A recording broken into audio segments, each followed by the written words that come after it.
میرا نام شبانہ تبسم ہے اور میں آپ کا پہلا جو پیریڈ ہے یا لیکچر ہے 6 کلاس کی اسلامیت کا وہ لے رہی ہوں. یہ آپ کی بیٹا مطالعہ اسلام کی بک ہے, ٹھیک ہے, 6 کلاس کی, ششم کہتے ہیں 6 کلاس کو. اور اب ہم اس کا پہلا چیپٹر کھولیں گے. اس کا پہلا چیپٹر, پہلا سبق جو ہے وہ آپ کا ہے اللہ تعالیٰ پر ایمان. ٹھیک ہے بیٹا, اللہ تعالیٰ پر ایمان لانا, عقیدہ توحید میں داخل ہونا اور اسلام میں داخل ہونے پر سب سے پہلی شرط ہماری یہی ہے کہ ہم اس ذات ہستی پر یقین رکھیں جس نے پوری دنیا, پوری کائنات جو ہے وہ بنائی ہے, اور اس میں ہر چیز, جتنی بھی چیزیں ہیں وہ سب ہمارے فائدے کی ہیں. ہر چیز ہمارے فائدے کے لیے بنائی ہے, کوئی چیز بھی ایسی نہیں ہے جو کہ ہمارے لیے نقصان دہ ہے. ٹھیک ہے, بس بشرط یہ ہے کہ ہمیں اس کا صحیح جو ہے استعمال آنا چاہیے. اچھا, اللہ پر ایمان, جب ہم کسی چیز کو دیکھتے ہیں, ہم ایک کرسی کو بھی دیکھتے ہیں تو ہم یہ سوچنے لگ جاتے ہیں کہ اس کا بنانے والا ضرور کوئی نہ کوئی ہے, یہ خود بخود نہیں بن سکتی. ٹھیک ہے, اور یہ سوچتے ہوئے ہم ظاہر کسی انسان کو ذہن میں لاتے ہیں کہ کسی کارپینٹر نے بنائی ہوگی یا کسی اس نے بنائی ہوگی. لیکن جب ہم دنیا کی طرف دیکھتے ہیں, اس میں اڑتے ہوئے پرندے, بادلوں کو اڑتا ہوا دیکھتے ہیں, ہوائیں چلتی ہوئی دیکھتے ہیں, ہمارے چاروں موسم جو کہ بے حد خوبصورت ہیں, پھولوں کی خوشبو, پھولوں کا رنگ, پھر ہمارے اناج, قسم قسم کے پھل, ان سب چیزوں کو دیکھتے ہیں تو ہمارے ذہن میں کوئی ایسی معمولی سی بات نہیں آتی, بلکہ واقعی ہمارا ذہن سوچنے پر مجبور ہو جاتا ہے کہ یہ آخر سب چیزیں بنانے والا کوئی خاص ہی ہوگا. اور ظاہر ہے یہ خاص جو ہے وہ یہ ذات جو ہے یہ کسی انسان یا جن کی تو ہونے سے نہیں, ظاہر ہے کہ اللہ تعالیٰ خالق کائنات اللہ تعالیٰ کی ہی ذات ہے جو کہ لا شریک ہے. ٹھیک ہے, واحد اور لا شریک ہے, اس کا کوئی شریک نہیں ہے. جس طرح سے ہم اگر ہم کسی مشکل میں پھنس جاتے ہیں, کسی بیماری میں ہو جاتے ہیں, کسی مبتلا ہو جاتے ہیں, یا کوئی ایسی مصیبت ہم پر مسلط ہو جاتی ہے, جیسے کہ آج کل کرونا وائرس چلا ہوا ہے بیٹا, آپ لوگ تو چھوٹے چھوٹے بچے ہو, معصوم, آپ اپنے چھوٹے چھوٹے ہاتھوں سے جب آپ نماز پڑھتے ہو ضرور دعا مانگا کرو اللہ تعالیٰ سے کہ ہمارے حالات بالکل پہلے جیسے ہو جائیں, جو ہماری رونق یہاں کی ملک کی, ہمارے بلکہ پوری دنیا کی ختم ہو گئی, وہ دوبارہ آ جائے اور ہم پہ سے ہمارے اوپر اللہ تعالیٰ جو ہے وہ اپنا رحم و کرم کر دے, کیونکہ بچوں کی دعا اللہ تعالیٰ بہت جلد قبول کرتا ہے. اس لیے آپ لوگ ضرور دعا مانگا کریں. ٹھیک ہے, تو ہم اپنی اس مشکل کو حل کرنے کے لیے ظاہر ہے ہم کسی انسان کے آگے ہاتھ نہیں پھیلائیں گے دعا کے لیے, ہم کس کے آگے پھیلائیں گے؟ اللہ تعالیٰ کے آگے, کیونکہ ہمیں پتہ ہے کہ وہ ہماری تمام مشکلات کا حل اللہ تعالیٰ کے پاس ہے.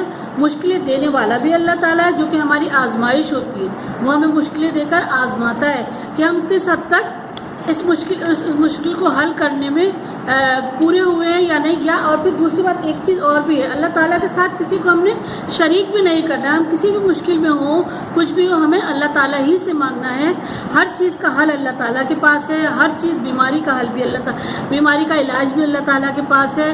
جو چیز بھی ہمارے پاس نہیں ہے وہ سب اللہ تعالیٰ کے پاس موجود ہے, جو ہماری دعاؤں کے ذریعے وہ ہمیں مل جائے گا. اچھا, اب ہم یہ اپنا پہلا سبق شروع کریں, اللہ تعالیٰ پر ایمان.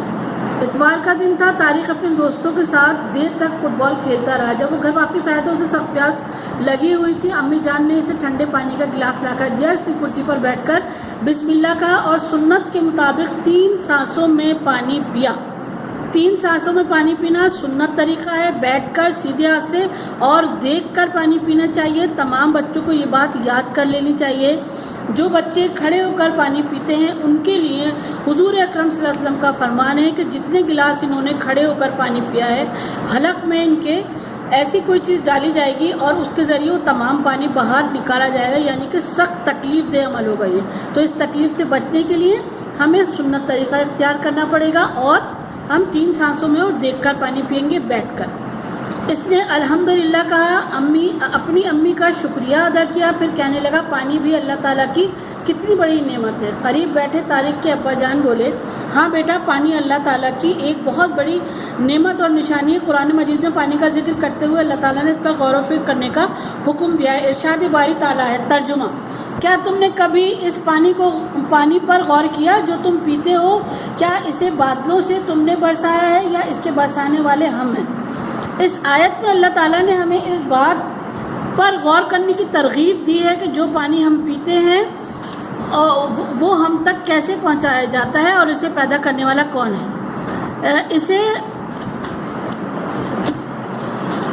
اسے ہم ہم کہاں کہاں استعمال کرتے ہیں اور یہ کس طرح ہماری زندگی میں سہولت پیدا کرتا ہے۔ تاریخ، ابا جان کیا سائنسدان یہ معلوم کر سکتے ہیں یہ پانی جو ہم پیتے ہیں ہم تک کیسے پہنچتا ہے؟ ابا جان ہاں بیٹا، سائنسدانوں نے بہت محنت اور تحقیق کے بعد پانی کے زبردست نظام کو جان لیا ہے یعنی کہ اس کو سرچ کر لیا ہے۔ اس کو دور آب کا نظام کہتے ہیں، یعنی کہ واٹر سائیکل کہا جاتا ہے۔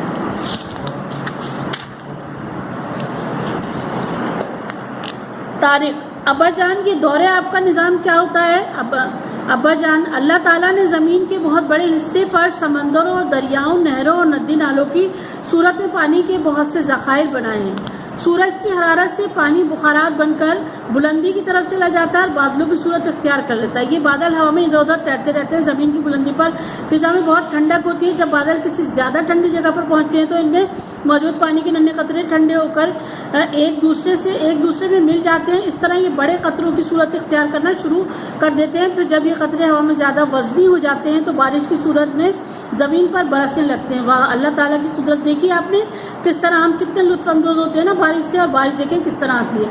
بارش کا کچھ پانی زمین کے اندر جذب ہو جاتا ہے اور کچھ ندی نالوں اور دریاؤں میں سے ہوتا ہوا سمندر میں واپس چلا جاتا ہے۔ زمین میں جذب شدہ پانی کو انسان مختلف طریقوں سے نکال کر استعمال کرتے ہیں۔ اچھا، یہ پورا جو ہے واٹر سائیکل بنایا ہوا ہے انہوں نے، بخارات کا بادلوں کی صورت میں اختیار کرنا، اس کو آپ جو ہے بنائیں گے، ٹھیک ہے؟ یہ آپ کا ایک اسائنمنٹ بنے گا جس کے اندر آپ یہ بنائیں گے، لیکن جب ٹیچر کہیں گی، ابھی نہیں۔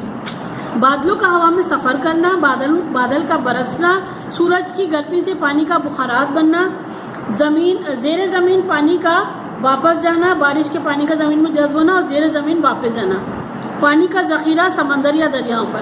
آپ نے دیکھا جب ہم گرمی میں باہر نکلتے ہیں ہمیں کتنا پسینہ آتا ہے، ٹھیک ہے؟ یہ بھی بخارات ہوتے ہیں، ہمارے جسم کے بخارات ہوتے ہیں۔ اسی طرح زمین کے بخارات بھی ہوتے ہیں جو کہ پانی کی شکل میں ہمارے پاس موجود ہو جاتے ہیں۔ قرآن مجید میں بھی بارش کے اس نظام کا ذکر کیا ہے اور اسے رحمت قرار دیا گیا ہے۔ سورۃ الأعراف میں اللہ تعالیٰ فرماتے ہیں، ترجمہ، اور وہی ہے جو ہواؤں کو اپنی رحمت بارش کے آگے آگے خوشخبری لیے ہوئے بھیجتا ہے۔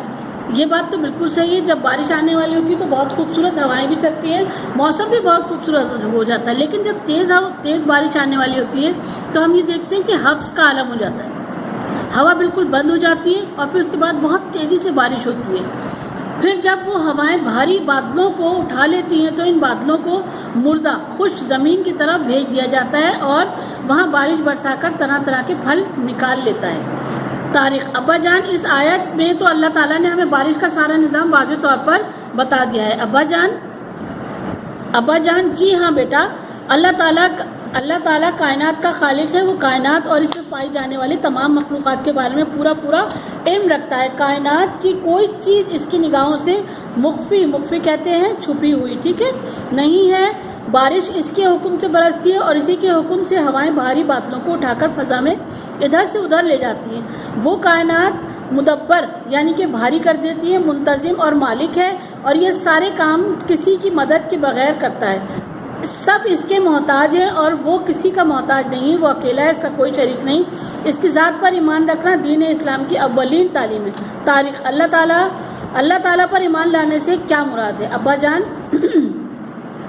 ایمان کے معنی یقین کے ہیں۔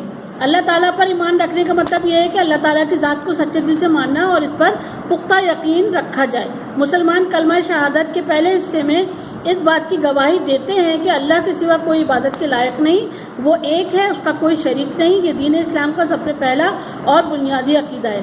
دین کی اصطلاح میں اس کو عقیدہ توحید کہتے ہیں۔ تاریخ، توحید سے کیا مراد ہے؟ ابا جان، توحید کا مطلب ہم پڑھتے ہیں نا پہلا کلمہ توحید مانے اکیلا، پہلا کلمہ پڑھتے ہیں نا، تیسرا کلمہ، پہلا کلمہ طیب مانے پاک، اور دوسرا کلمہ شہادت، تیسرا کلمہ کون سا ہوتا ہے؟ توحید کون سا ہوتا ہے؟ پانچواں، چوتھا کلمہ توحید۔ سوری بیٹا، مجھے اس کو کاٹ سکتی ہیں؟ اچھا، توحید کا مطلب ہوتا ہے یکتا اور اکیلا کا مطلب ہے اس بات پر یقین رکھا جائے اللہ تعالیٰ کا کوئی شریک نہیں، کائنات میں کوئی اس کی برابری کرنے والا نہیں ہے، صرف اسی کی عبادت کرنی چاہیے اور اسی سے مانگنا چاہیے۔ عقیدہ توحید سے انسان کی فکر و عمل اور شخصیت میں نمایاں تبدیلیاں رونما ہوتی ہیں۔ یہ انسانی عجز و انکسار، پرہیزگاری اور وسعت نظر پیدا کرتا ہے۔ یہ انسان کے دل میں اطمینان اور سکون کی کیفیت پیدا کرتا ہے۔ عقیدہ توحید کو دل میں پختہ کرنے سے انسان میں استقامت اور بہادری کا جذبہ پیدا ہوتا ہے۔ وہ صرف اللہ تعالیٰ ہی سے ڈرتا ہے۔ ہمیں چاہیے کہ ہم اپنے دلوں میں عقیدہ توحید کو پختہ کریں، کیونکہ یہی دین اسلام کی بنیاد اور حقیقی کامیابی کا ذریعہ ہے۔